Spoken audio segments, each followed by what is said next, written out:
I kind of feel like a lot of us with this shift that's been taking place, we're stepping into a place of our own personal truth. Now, we always say, trust yourself, trust your own intuition, you know, our feelings, our emotions, they're our divine guidance system. I don't feel like it's ever been more true than it is now.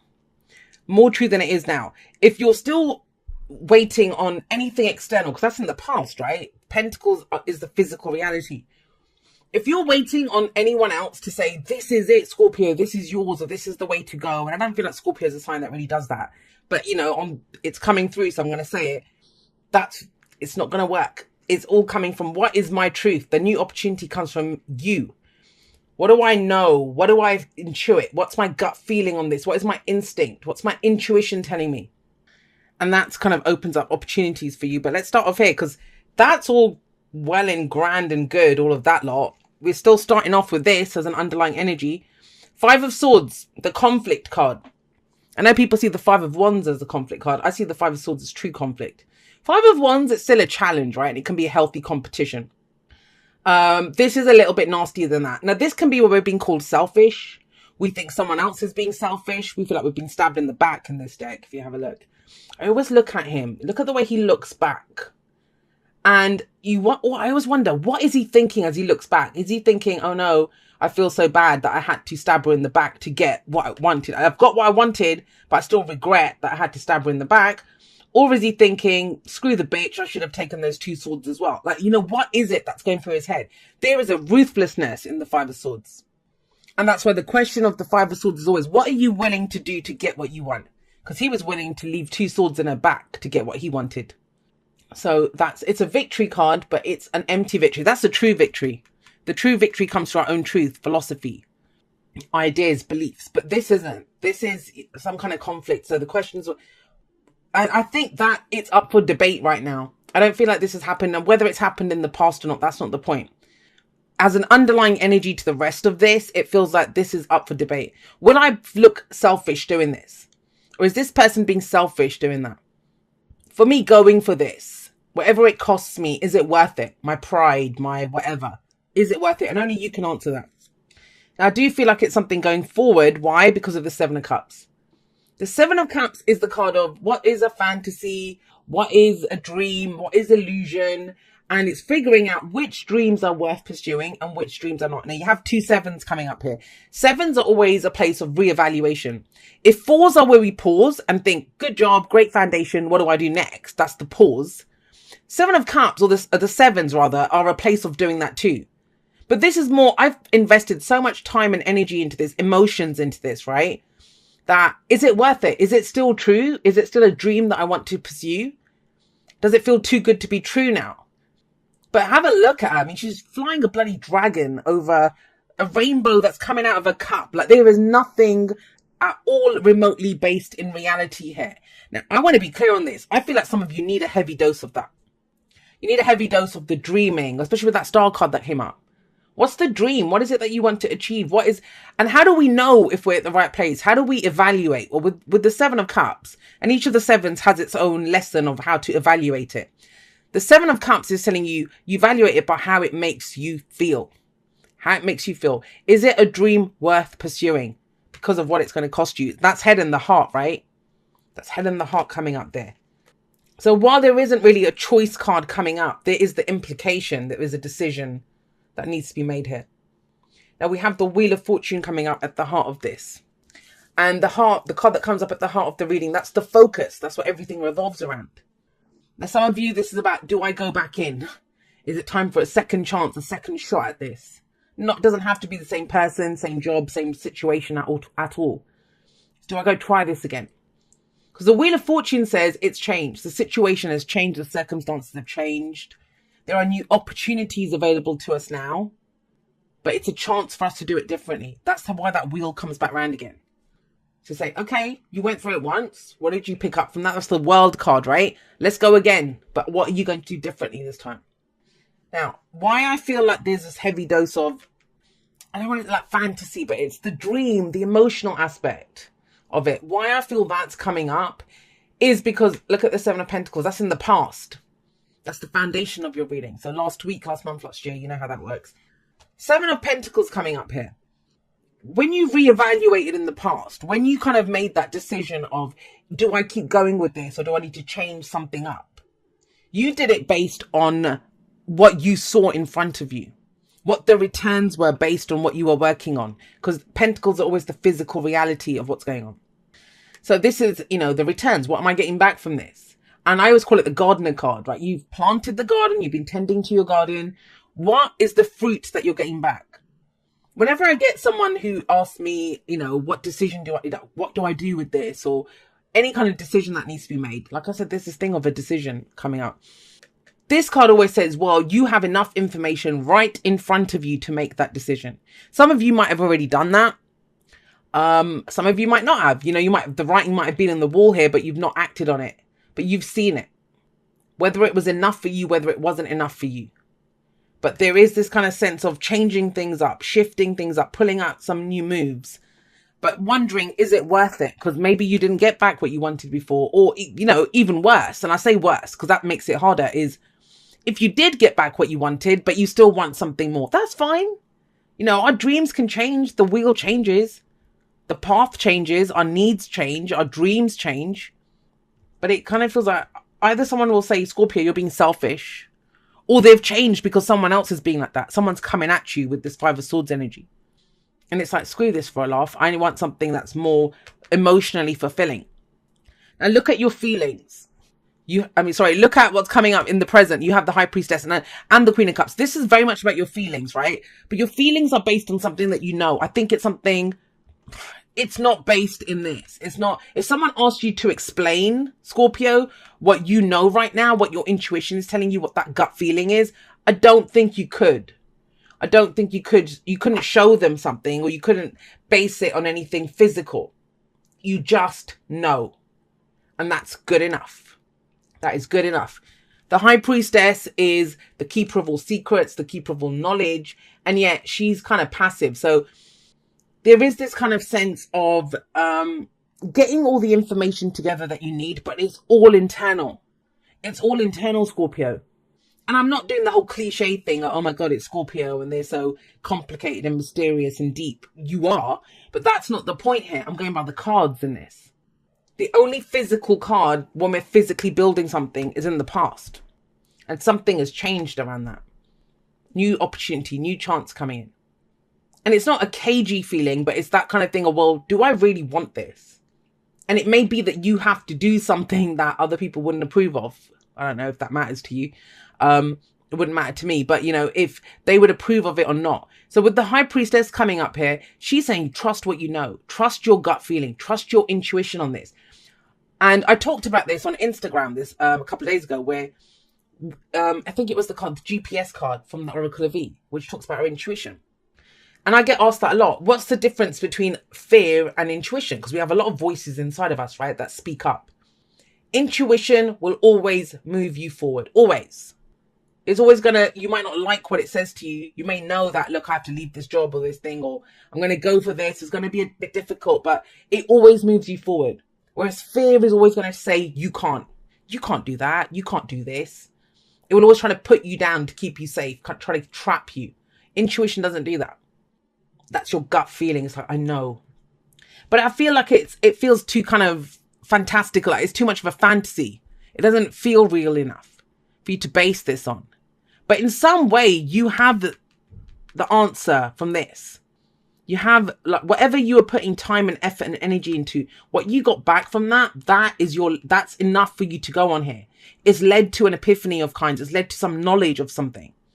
Now, when that happens, like I said, she's passive. She doesn't act on that. She can stay quiet. She can keep a secret forever, the High Priestess. The only way she speaks to you when she shows up in your reading is she says, trust your dreams, trust your intuition. Trust all of that inner stuff that's going on. And that continues with the Queen of Cups. Now, I kind of feel like with the Queen of Cups, there's a number of things that come up around her. She is, you know, the one that has the most unconditional love. She comes from a place of love. She comes from a heart space. She nurtures, she takes care of, she expresses her love. Not just romance. I'm not just talking about that. Could be for the family, could be for doing what you love. It could be who you give your cup to. The Queen of Cups usually has a cup. She knows the value of a love. Who do I give it to? Where do I invest all of this emotion and heart energy? whether it's the career that I want, the relationship that I want, family, whatever it is, friends. But you only do that if you trust what you know here. What you know here. Now look at the advice. The advice is the Ace of Swords. Actually, I want to say this. I knew there's something else coming with that. The Queen of Cups coming up there, that is you guys. That's you guys. And it's almost like it's time to be you. It's time to be you. And only you know who you are. And it's time to express that. The true inner depth of your emotion, whatever you are. And how do you do that? It's a very logical way of doing that, because you've got the Ace of Swords here as your advice. And the Ace of Swords says, whatever you went through here with this, whatever you invested your time and energy into, whether it panned out, whether it didn't, whatever you did, it's given you a new truth. It's left you with this sword of truth. And when we get the Ace of Swords, we've just gone through the Ten of Swords because we've completed that cycle, right? And there's this thing about completing cycles. There's a sense of going again. But you're going forward with some new knowledge, truth, philosophy, ideas, way of communicating something. And that's what the Ace of Swords says. It's when you've pulled out all the other swords, you have one sword of truth left. All these butterflies show transformation. There's clarity here now. You're going to go forward with this new truth. And when that sword falls, because that's what you're going to do, and start swinging it, right? It's going to cut things out. It's going to cut out the shit that made this, whatever you picked up from this, whatever the returns that you got that weren't working. This is where it changes. You cut it out. There's a sense of like, not vulnerability, but it's only when you can cut out the people, the things, the situations that don't serve you, then you're going to feel comfortable to give your cup, to express that love that you have. Let's get some clarifiers. There, like that. The Magician. This is the confidence to use what you know, the knowledge that he has there, the lemniscate, and the tools that you have, and he has all the aces. And the first ace it's asking you to use is the Ace of Swords. He does have all the aces. Ace of Wands, Ace of Cups, Ace of Wands, yeah. Ace of Swords and the Ace of Pentacles. The Magician always has. He can have any new beginning he wants. But he's the one that has to use what he knows and has to get that new beginning. And the first one it's asking you to say, well, what do you believe, Scorpio? And what's the truth that you're ready to speak from this? And that's how you take forward your loving energy. And it's being confident in how you feel. Wow, look at the major arcanas coming out. So why is the Ace of Swords the advice?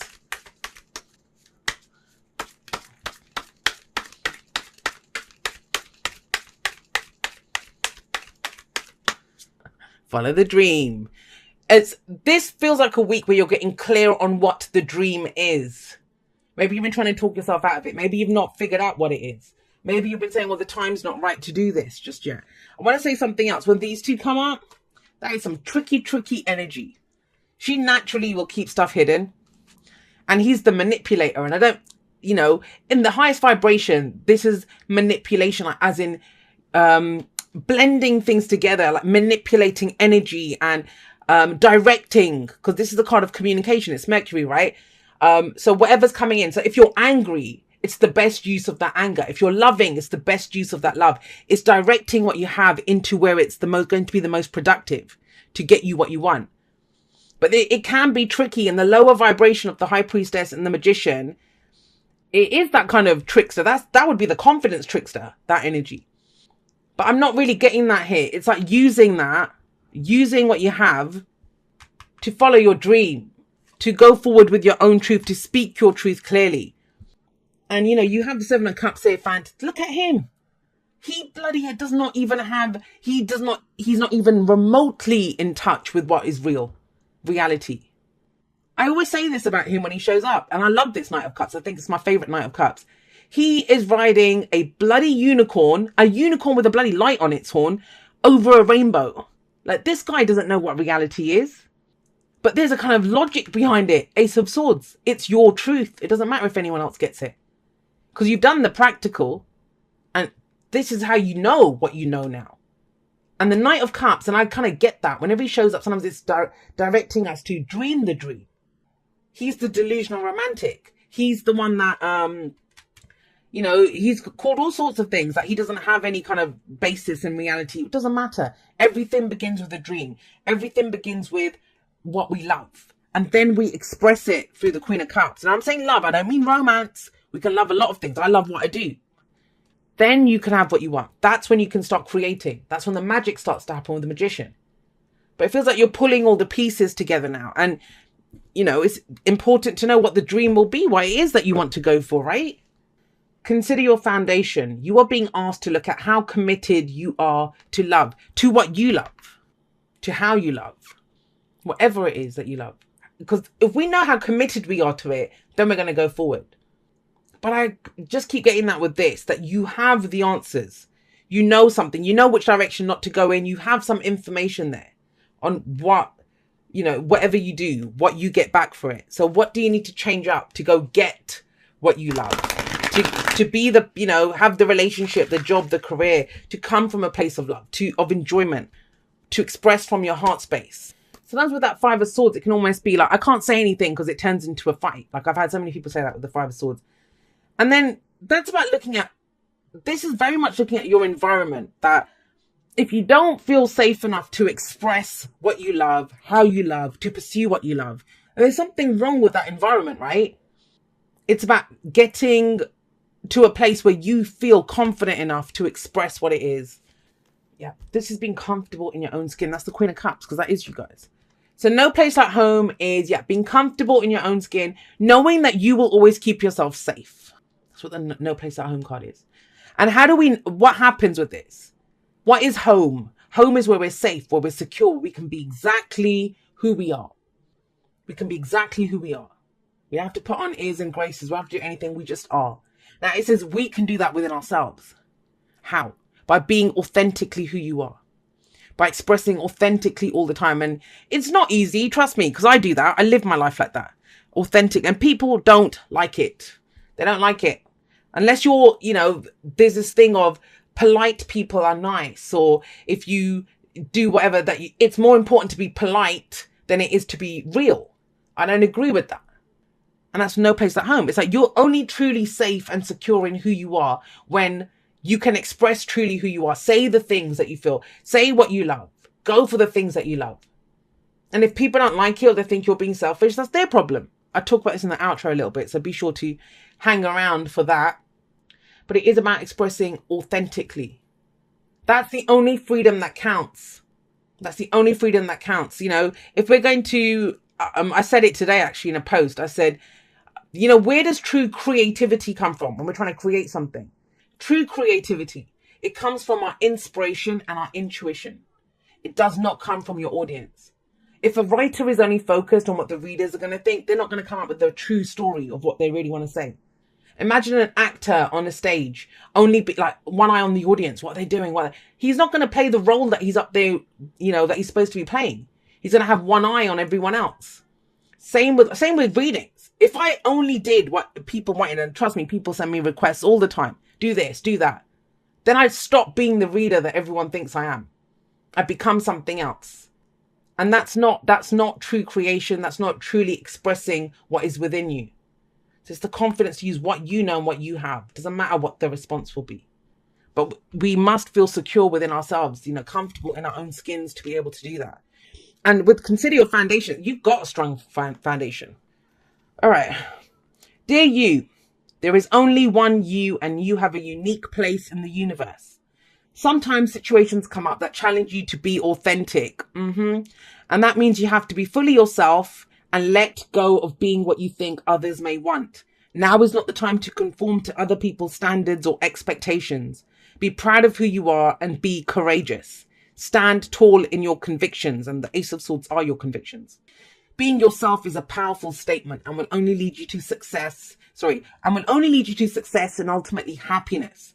Don't compare yourself to other people. Want what you have, choose what your heart wants, and know that your purpose is yours alone. No one else can claim your magic nor take it away. When you place authenticity and originality high on your list of priorities and give them a prominent place in your awareness, extraordinary things happen. Your life is a beautiful one. Love you always and forever. And that's the key thing here. That's the key thing here. The expression of what you truly love and who you truly are. Scorpio, everyone else be damned.